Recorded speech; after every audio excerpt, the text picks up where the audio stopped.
Hello and welcome to another edition of Mailbag.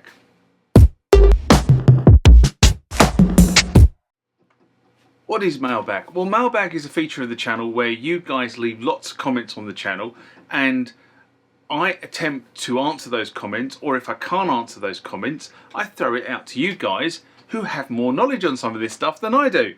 So let's get into the first mailbag of this session. Remember, like, comment, subscribe to the channel. Go over to Instagram and follow me there. Go over to Facebook, follow me there. That's where the normal notices are. And consider becoming a Patreon.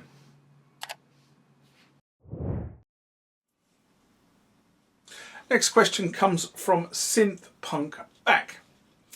And this is in response to Behringer releases the Behringer UB-Xa, a rant I did in November 2023. And SynthPunk writes, DeepMind 12 sells for $7.99. $11.99 is not surprising at all for the UB-Xa.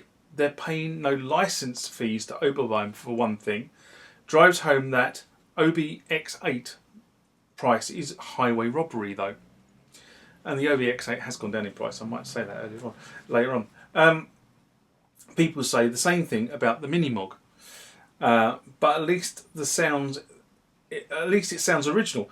I want to look inside a UB-Xa to see what electronics are. I think you'll be mildly underwhelmed by the electronics, if I'm honest, in the UB-Xa. But love or hate Behringer, they are releasing instruments that the masses are asking for. It's divisive. Lots of people get out their tree about the whole Behringer debate. I try not to get involved in the Behringer debate, but they are releasing synthesizers that people are asking for. And funny enough, actually on my UB-Xa, when that arrived recently, it actually says, "We are listening to you," in one of the inserts. Anyway, and to the other point, when I said on the channel I thought the Oberheim release was way too expensive. And I did say this when the OB-X8 was released. I thought it was far too expensive, and I got told in no apparent means by many YouTubers that I didn't know what I was talking about, and I was talking out of my rear end. Well, to those people who told me I didn't know what I was talking about, I can tell you sales have been poor.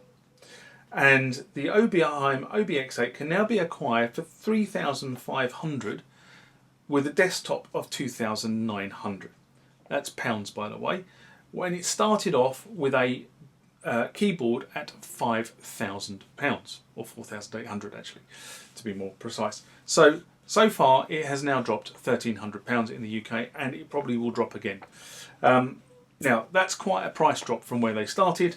And what does it tell me? It tells me A, it is not selling, and B, it was priced too high in the first place.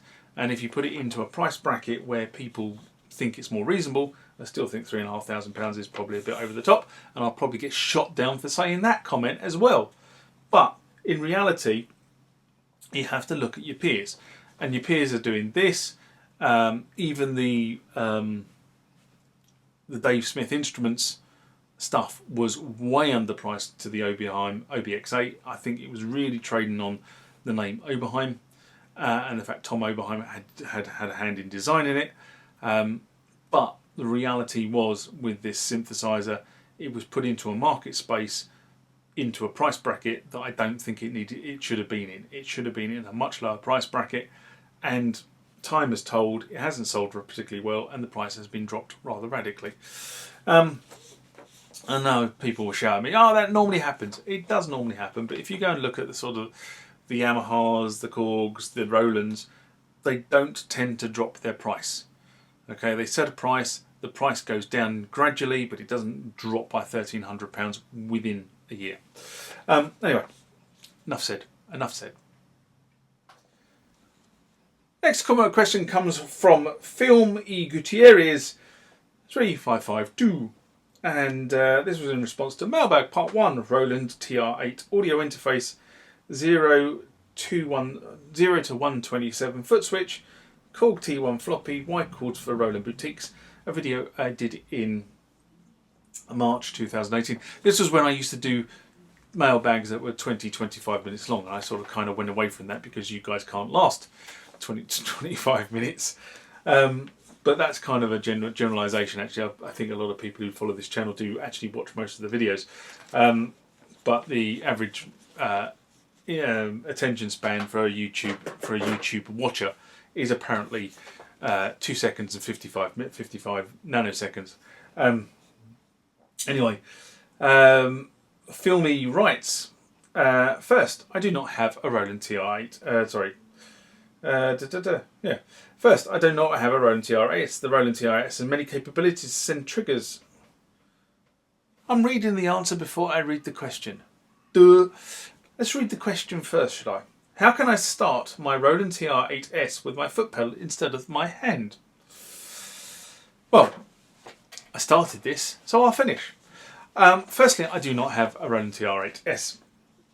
And the TR-8s has many capabilities to send triggers out, but like the TR-8, does not have the capability to have a pedal attached to it, as far as I can see, which you can then set up as a start-stop devices. So if you look at quite often a lot of these style machines, sequencers, drum machines, they quite often had pedals. You could have a pedal and you tap the pedal and it would send a signal to start and stop.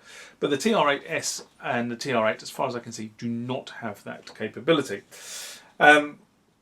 Now, I am open to correction on this particular part, but the only way I can see for doing this is to trigger it via MIDI. So effectively set up another device with a foot pedal that can be associated with it, and then use that device as the master clock to send start-stop signals that would allow you then to send to start and stop the TR-8s at the appropriate points, which is what you want to do.